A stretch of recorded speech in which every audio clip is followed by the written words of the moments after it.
Have you ever run your head into a brick wall without a helmet? Well, strangely enough, I have. Anyway, if you're anything like me, then this tutorial is going to make total sense. So stick around, you don't want to miss it.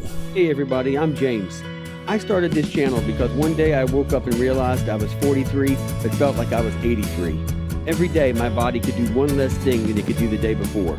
So if you're like me and you've had enough, then put on your shoes and welcome to Getting Stronger. Hey guys, welcome back to this Tutorial Tuesday. So if you remember last week we started out talking about my friend Ian. Ian said he was trying to learn how to jump rope, but he told me that recently he's been finding that his knees hurt. And so he asked me why, so I started making a series of these videos to kind of cover some of the most basic mistakes people are making, the things that they're doing wrong that will probably lead to knee pain, and hopefully it will help him to correct it, and hopefully it'll help you. We mentioned that there were about 3 to 4 basic things that people do wrong, which is they're using bad form, they're jumping off of bad surfaces, they're jumping in bad shoes, and then the fourth, which we've added, is they're not doing good warm-ups. They're doing bad warm-ups, right? When you do bad warm-ups, your muscles are tight. When your muscles are tight, it puts more stress on your knees. So last week we started out with mistake number 1, which is bad form. Go back, watch that 8-minute long video. I showed you what bad form looks like. I showed you what good form looks like. I promise you, if you just watch that and implement it and start practicing that, that alone is going to start alleviating a lot of your knee pain. Today we're going to move to mistake number 2, which is jumping on bad surfaces. And so since we're talking about surfaces today, that's actually the reason why I started out this tutorial with that silly question about banging your head into a wall, right, without a helmet. When my nieces and nephews were little, we used to play all kinds of games together, but one of the things that they thought was the funniest was when I would kind of run full speed and face plant into walls. When me and my niece Isabella would play soccer, if we would score a goal, she would want us to celebrate by me running full speed and face planting into the backyard fence, and then I would kind of bounce off and ricochet, and I'd do that over and over again. And then my nephew JP, when he was little, I used to put him on my shoulder, and he would tell me which way to march, and inevitably he would always march me right into a wall. And then he'd make me back up and march back into the wall. He would make me do it over and over unless something interrupted the game. But anyway, they never got sick of it. But I can promise you, had I had a pillow or some kind of cushion in between my face and that wall, the game probably would have been as much fun for me as it was for them. Now the same is true of jumping rope. For the last 3 months, because of the lockdown, none of us have been able to go to the gym. That means we're jumping rope at home, which means we're out in backyard patios, we're out in the driveway, we're out in the street, we're out at the park, and 99% of the time, you know what that means, asphalt. Now remember, when you're jumping rope on asphalt, it's basically the same thing as running your head into a wall with no cushion. Except in this game, instead of doing it 2 or 3 times to make my nephew laugh, I'm actually doing it 1,000, 2,000, 3,000 times over the course of a 30-minute long workout. And with that kind of pounding, eventually my feet and my knees begin to feel the same way my head would if I played the game as long as my nephew wanted to play. So in today's tutorial, I want to give you guys 3 quick possible options for you guys to get a little bit of cushioning between your feet and the ground. Okay, so the very first option that you have is actually an option that right now you don't have. And that is because of the lockdown, we can't go to a gym. But after the lockdown, number 1 option, go to a gym, get a gym membership. Obviously, all over the gym, they have rubber matting. It provides an absolute perfect place for you to be able to jump. You'll have all the cushion that you need for your joints. Now you're probably thinking, oh, but don't you always tell us it's much better to work out outside? Well, yeah, I do. I love the fresh air that you get from working out outside, but let's be very honest. Here in the UK, the weather is so difficult between the wind, the rain, the cold. It's really a deterrent. Most people aren't going to work out outside in this climate anyway. At least if you go to a gym, you have a controlled climate, not to mention all of the mats. Okay, so that brings us to option number 2, but when you consider that option number 1 really isn't an option for us right now, really option number 2 is option number 1, and that's pretty simple. Go on Amazon, pony up the money, and buy yourself a jump rope mat. But now, before you get onto Amazon and do that, let me share with you a couple of reasons, 3 actually, why I personally hate these jump rope mats. Number 1, they're just really expensive. You're still going to pay $40 to $60 for a mat if it's even halfway decent, and that's really expensive. You're not getting a lot of bang for your buck at that price. Number 2 is just they're really thin, an inch is 24 millimeters, and the average mat is only like 4 millimeters, and that's not a lot of cushion, especially when you consider the fact that your mat is not only protecting your joints, but it's also protecting your rope. And this is important too, because if you're jumping rope with a heavier rope, like a ½ pound, a 1 pound, 2 pound, which is what I have, these little 4 millimeter mats are just not going to be able to sustain that kind of pounding. I actually destroyed a mat one time in 5 minutes with my ½ pound rope. And then the third reason why I don't like them is just the size of them. Most of them are like a standard 2x5, and the 5-foot length really isn't a big deal, but only having 2 foot in width is really restrictive. When I work out, I really like to move. But when you're using a 2-foot mat, you really just find yourself just kind of suffocated and claustrophobic a little bit, stuck right there on that mat. You really can't move at all. And this becomes a problem as well as your skills advance and you start doing more freestyling, like a side swipe or crosses or anything that really requires you to move the rope off to the side. What ends up happening is your rope ends up missing the mat anyway and starts pounding the ground because the mat is so thin. So even then, the mat really doesn't serve you any purpose. Anyway, those are the 3 reasons why I personally don't even like option number 2. I don't like these mats, but there is one kind of mat that I do like and that I would recommend, and that is a horse stall mat. That's right, I said a horse stall mat. If you don't know what that is, let me show you. Okay guys, so now I'm over here at the exercise platform.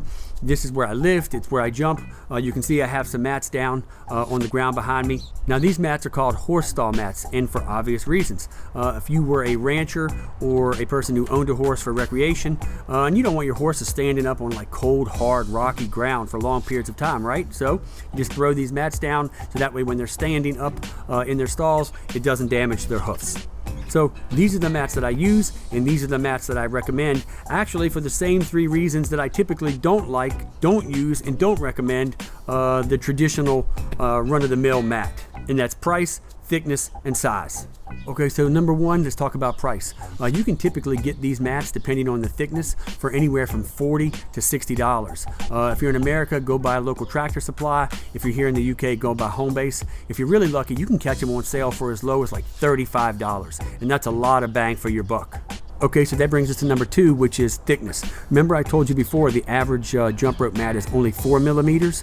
Well, these things start out at 12 millimeters, and I actually could have easily spent $10 more and got a 24 millimeter.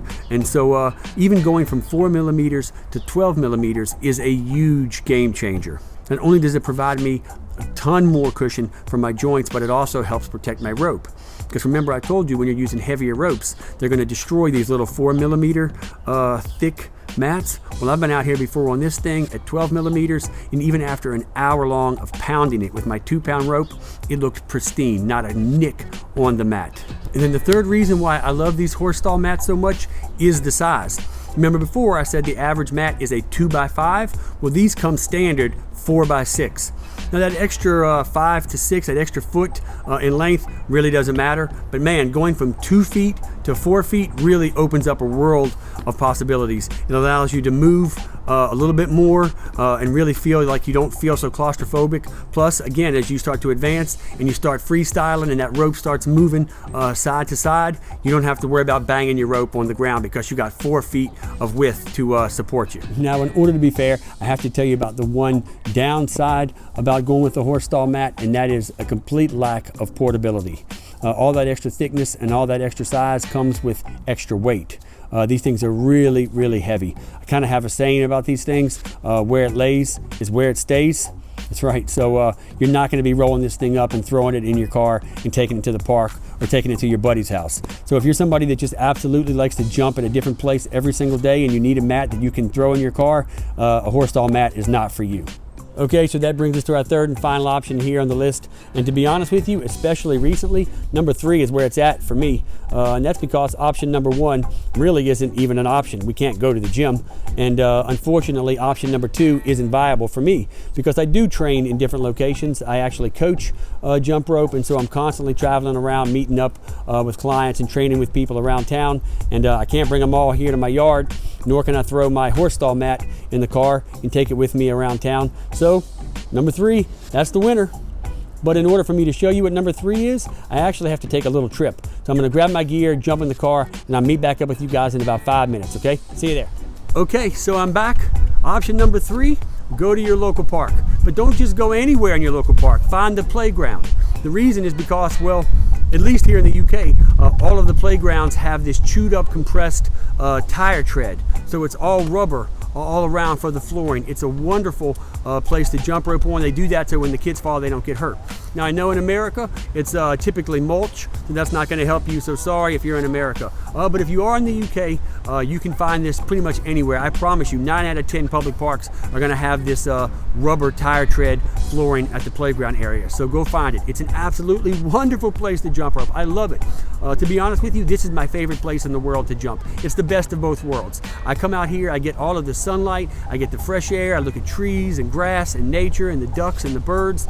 But at the same time, I get all of the rubber matting cushion support for my joints and my rope that I would get as if I was in a gym with rubber flooring mats everywhere. So if you haven't checked it out, go to your local park and see. I promise you, you're gonna absolutely love jumping out here. Oh, and one more wonderful thing about it is it gives you a tremendous amount of space. And in today's culture where we have to deal with social distancing, this gives you enough space for you and a group of, say, 6 other friends to come out and do a group training class where everybody doesn't have to worry about crowding in on each other, social distancing. Plus, since the whole floor and everywhere you look and see is all rubber flooring, nobody has to worry about bringing a mat.